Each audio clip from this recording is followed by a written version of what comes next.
বাবা হলো এমন একজন মানুষ যে এটি বৃক্ষর মতো, একটি বট গাছের মতো ছায়া দেয়, অক্সিজেনও দেয়।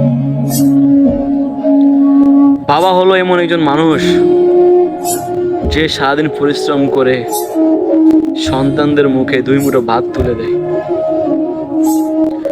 বাবা হলো এমন একজন মানুষ যে নিজে কাপড় চোপড় না কিনে সন্তানকে কিনে দেয়। বাবা হলো এমন একজন মানুষ যে নিজের ঈদের মার্কেট না কিনে সন্তানের জন্য মার্কেট করে দেয়।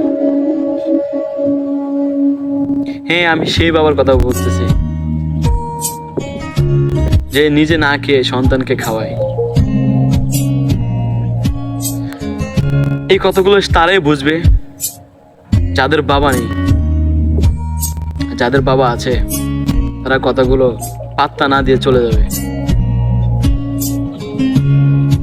হ্যাঁ ভাই, এটাই জীবন আমাদের। যাদের বাবা নেই তাদের জীবনটি এরকম। তারা প্রতি মুহূর্তে কষ্টে, বাবার অভাবে কষ্টতে ভুগে। আর এই কষ্টগুলো সবার মাঝে তুলে ধরতে চেষ্টা করে। আমি এমন একজন ব্যক্তি যে যার মনে খুবই দুঃখ এবং কষ্ট, যার আজকে 3 বছর 6 মাস